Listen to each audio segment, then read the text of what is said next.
అధిక బరువు అనేక సమస్యలకు కారణం. సాహితీ యోగా ఆన్లైన్ క్లాసులో జాయిన్ అవ్వండి.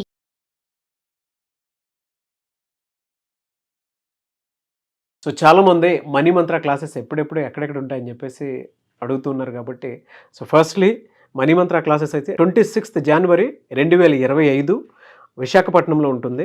2nd February 2025 తిరుపతిలో ఉంటుంది. అండ్ 9th February 2025 రాజమండ్రిలో ఉంటుంది. అండ్ దాంతోపాటు 16th February 2025 బెంగళూరులో ఉంటుంది. అండ్ 2nd March 2025 విజయవాడలో ఉంటుంది. సో ఇప్పటి వరకు అనౌన్స్ చేసినటువంటి క్లాసెస్ ఎన్రోల్ చేసుకోవాలి అనుకున్నటువంటి వాళ్ళు వెంటనే స్క్రీన్ మీద కనిపిస్తున్న నెంబర్కి సంప్రదించండి. మనీ మంత్ర వీడియోలో ఏం చెప్తున్నారు? మనం ఎన్నో కళలు కంటుంటామండి, మరి అవి నిజమవుతున్నాయా లేదా ఒకసారి పునఃపరిశీలించుకోండి. ఇప్పటివరకు ఏమేమి కళలు కన్నాము, ఇప్పటివరకు ఏమి సాధించాము, అసలు ఇది అవుతుందా లేదా. ఒకటి ఇక్కడ ఏమవుతుందంటే కళలు సాధించే సామర్థ్యం లేనిదే మీ అంతరాత్మ మీకు పిలుపునివ్వదు. అర్థమవుతుందా?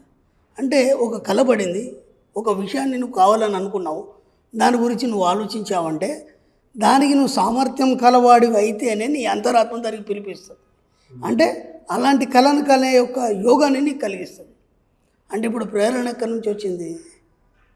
మీ నుంచి రాలేదు, మీ అంతరాత్మ నుంచి వచ్చింది. అంటే ఇది నువ్వు సాధిస్తావు, ఇది నీ జీవితంలో రాసి పెట్టబడింది కాబట్టి నీకు ఇలాంటి తలంపు వచ్చింది. ఆ తలంపుని నేను కల్పిస్తున్నాను. Self calling voice. Self calling voice. అంటే మనం ఏం చేస్తున్నామంటే ఓ కలగంటున్నాం, లేదా ఒక కోరికను మనం అనుకుంటున్నాం, తర్వాత అనుకుంటాం ఇది నాతో సాధ్యం కాదు. నాతో సాధ్యం కానప్పుడు నేను దానికోసం ఎందుకు ప్రయత్నించాలి? 2 అన్ని కళలు సాధ్యమవుతాయా? ఇది కూడా ఒక క్వశ్చన్ కదా. నేను ఇప్పుడు సీఎం కావాలనుకున్నాను, అయితానా? అది కూడా కళనే కదా, అవునా కదా? ఇక్కడ విచిత్రం ఏం జరుగుతుందంటే మీకు ఒక ఫ్రీక్వెన్సీ అనేది ఉంటుంది. కొందరు మాటికి ఏడుస్తుంటారు. వాళ్ళు ఆ చిన్న ఏదన్నా మాట అంటే ఏడ్చేస్తుంటారు. అప్పుడు మీకు కూడా ఇంతమంది ఉన్నారు కదా ఇక్కడ ఎంప్లాయీస్. ఆ కొందరు ఊరికేనే నర్వస్ అయిపోతుంటారు, చిన్న మాట అనగానే నర్వస్ అయిపోతారు, బాధపడుతుంటారు, ఏడుస్తుంటారు. కొందరు ఏం తిట్టినా సరే నవ్వుతూనే ఉంటాడు వాడు, అంటే టేక్ ఇట్ ఈజీగా తీసుకుంటాడు. ఇంకా కొందరు ఉంటారు దాన్ని ఆలోచిస్తారు. ఓకేనా, ఇది ఎంతవరకు కరెక్ట్, ఆయన అన్నది ఎంతవరకు కరెక్ట్. ఇప్పుడు ఇక్కడ ఉన్నారు అందరూ వ్యక్తులు, ఓకే అందరూ మనుషులే. ఈ 3 వ్యత్యాసాలు ఎందుకు వచ్చినాయి వీళ్ళ లోపల? ఇక్కడ విచిత్రం ఏం జరుగుతుందంటే మీ ఫ్రీక్వెన్సీ లెవెల్ని బట్టి మీ జీవితం ఉంటుంది. ఓకేనా, మీ ఫ్రీక్వెన్సీ లెవెల్ లో ఉన్నప్పుడు ఏమవుతుందంటే ప్రతిదానికి బాధపడాల్సి వస్తుంది. ఎవరైతే బాధపడుతూ ఏడుస్తున్నారో ఒక విషయానికి అతని ఫ్రీక్వెన్సీ లెవెల్ అనేది చాలా తక్కువ ఉంది. ఓకేనా, ఆలోచిస్తాను అనుకునేవాడికి మధ్యస్థంగా ఉంది. ప్రతిదాన్ని టేక్ ఇట్ ఈజీగా తీసుకుంటాడు కదా, వాడు హైలో ఉంటాడు. వాడు ఎప్పుడైతే ఆ ఫ్రీక్వెన్సీ లెవెల్ హైలో ఉంటుందో వాడు ఖచ్చితంగా వాడి జీవితంలో ఒక ఉన్నత స్థాయికి వస్తాడు.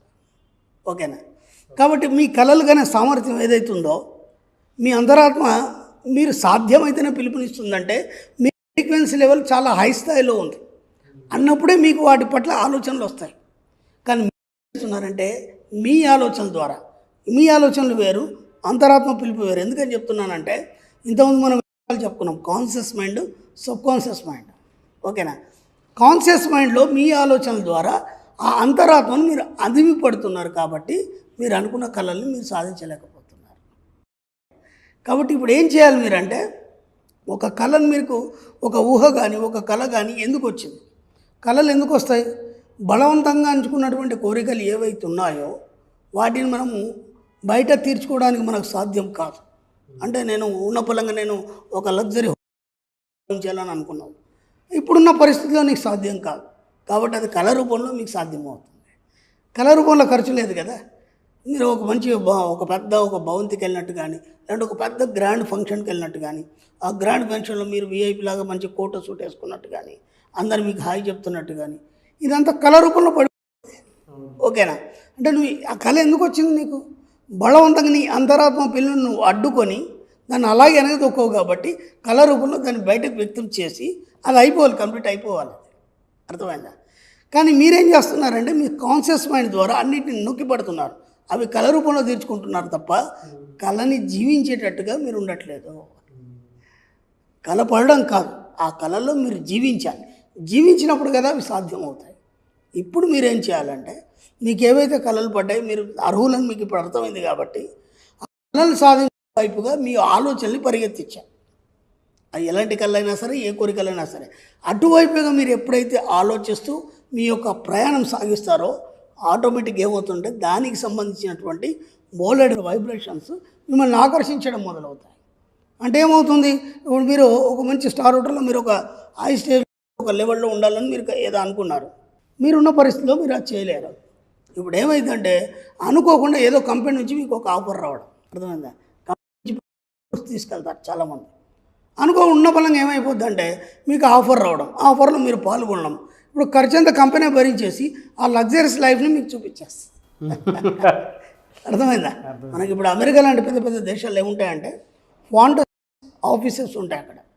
అంటే మీకు ఒక కోరిక ఉంది, ఆ కోరికని మీరు మామూలుగా తీర్చుకోలేనప్పుడు మనం ఏం చేయాలంటే ఆఫీస్కి వెళ్ళేసి మీకు ఎలాంటి ఫాంటసీ ఉంది, ఓకేనా, ఒకసారి దాన్ని ఎక్స్ప్లెయిన్ చేయాలి. ఇలా నాకు ఇలా ఉండాలని ఉంది, ఇలా చేయాలని ఉంది. వాళ్ళు ఏం చేస్తారంటే దానికి సరిపడా ఖర్చును తీసుకొని ఆ యొక్క కళ ఏదైతుందో దాన్ని నెరవేర్చేటట్టు చేస్తారు వాళ్ళు. అంటే ఆ అట్మాస్ఫియర్ని వాళ్ళకి కలగజేస్తారు. అర్థమైందా? ఇక్కడ మనకు ఆ అవకాశాలు లేవు కాబట్టి మనం ఏం చేయాలంటే ఆ కళతో జీవించాలి.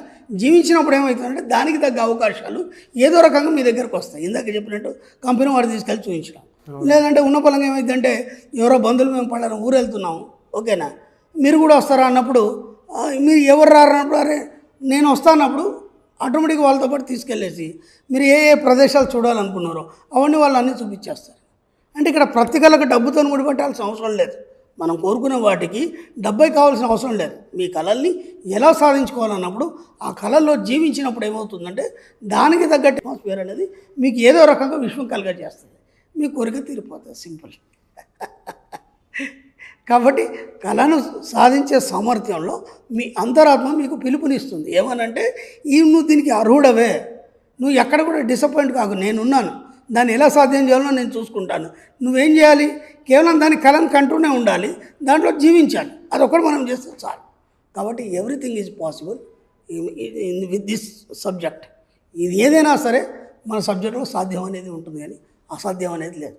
మీరు ఏదైనా కోరుకోండి, ప్రపంచంలో అన్నీ సాధ్యమవుతాయి. అంతరాత్మ నిజంగానే తీసుకెళ్తుంది. ఎస్, అర్హతని కనుక మనం ఆలోచనలో సంపాదించుకోగలిగితే ఆటోమేటిక్గా దాని ప్రయాణం దానికి సజావుగా సాగేలానే చేస్తుంది. అలాగే మీరు అంటూ ఉంటారు సబ్కాన్షియస్లో మనం ఏ సీడ్ వేసినా కూడా దానికి దారి మాత్రం ఖచ్చితంగా దొరుకుతుంది అని. ఖచ్చితంగా. ప్రీవియస్ వీడియోస్లో నాకు ఒక ఫ్రెండ్ ఉండేది. ఆ అబ్బాయి ఏంటంటే చాలా లగ్జరియస్ లైఫ్ నేను అనుభవించాలి.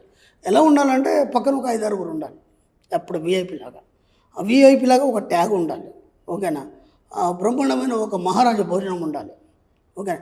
ఎప్పుడు ఇవి మాత్రం చెప్పేది అబ్బాయి. వేరే వాళ్ళు డిసప్పాయింట్ చేసేది, నేను మాత్రం ఎప్పుడు అనేది ఖచ్చితంగా ఏదో రోజు నీకు వస్తుంది, సాధ్యమవుతుందని చెప్పేది.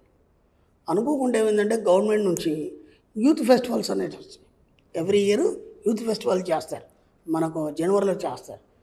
వివేకానంద స్వామి జయంత్యోత్సవాల సందర్భంగా యూత్ ఫెస్టివల్స్ వస్తాయి.